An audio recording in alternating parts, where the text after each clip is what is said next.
Welcome everybody to this Gaining from Disorder series. I will continue on my theme of home acrobatics. As I told before, when the summer comes, I like to do some acrobatics. And for this you have to really, again, just like with strength training, you have to make time and to come in the right mindset. So the strength training is going into a back burner because it will conflict too much with acrobatics, so I should do it way less than normal, and then I will give time to my body to do some home acrobatics.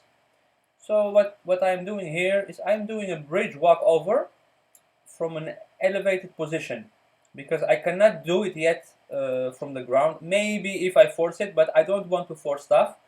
So I give myself a bit of an elevation and try to kick back with one leg and then alternate the other leg. As you can see here, there's also a timing component in it. So it's not only a kicking, you should know how to shift the weight. And this is what you can learn on your own, of course, in a safe way. If it is not possible to put the leg that low, you can put them a bit higher or even against the wall. So this is again a live session without any editing, so you will see some mistakes. And I hope you learn also from my own mistakes. For example, here, you see I didn't kick too hard, but I go back. So the mistake is what makes you learn a lot. I also learned that I get way more education of people that are in the learning process than people that already know something.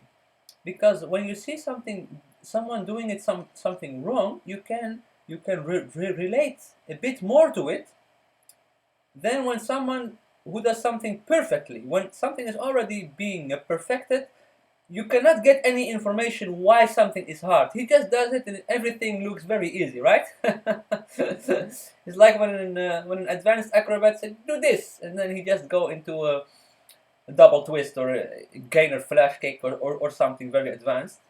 And it seems so easy when an established person does it.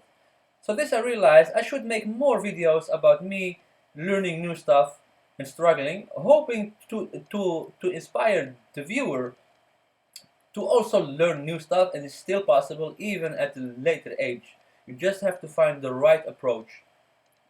And you see I'm using my gi of jujutsu because the floor is cold in the morning. So I use my gi for to keep my upper body warm. You see again the theme is I just do the repetitions. So you should not be afraid from doing work.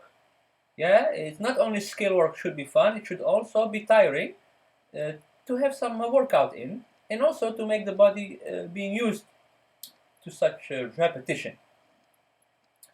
So in the following video, I am doing now just from standing, going into a back bridge, and then try to stand back up again.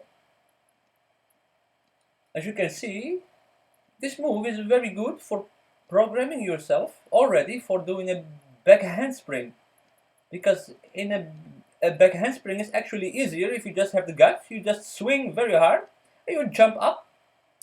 Only now I don't have the right conditions, so I do an easier version of it in a way, which is not easy actually. If you try it and here you have never done before, you will have the fear of falling over. So also this, because I learned this at a later age, I can connect more when people are fearful. I know why that they are fearful, because it's still uh, fresh in my mind, and people say this a lot, that I can explain them stuff very clear and well, and I really attribute this to me learning stuff at a later age, because if I would be doing it as a child, I could not relate to why something is hard for others. And here I'm doing some kind of a bridge, a push-ups. They're not full range of motion. I'm just pumping my body to try to stretch myself in a somewhat of a full bridge. It's not completely full, but you get the picture. The bridging is very important, especially if you are a beginner, you have no experience in acrobatic whatsoever, to get some intuition and to prepare the body. And after the bridge, you should also do, of course, some anti-bridge work. So curl yourself up and let the spine relax, because if you're not used to bridging work, it can be very painful and it's actually dangerous. So be careful, please. So after that stuff, I am going to do some rehabilitation work. It's called the Jefferson curl. I use a small weight and I do the curling to decompress my spine, because as I always say to my students and my online students, you should never forget what got you there. So this type of exercises for the posterior chain are very important, especially after bridging work. For example, if you do a home workout, you can do the bridge and you can superset it with Jefferson curl. I will stop talking here. You can just enjoy the video. Don't forget to subscribe, like, and share. Bye bye.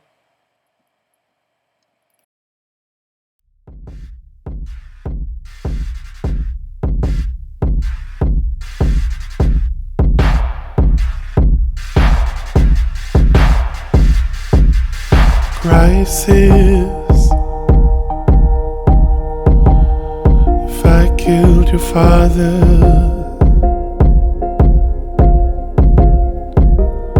with a drone bomb,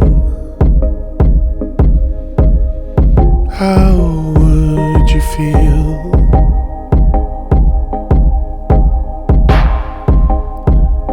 Crisis. If I killed your mother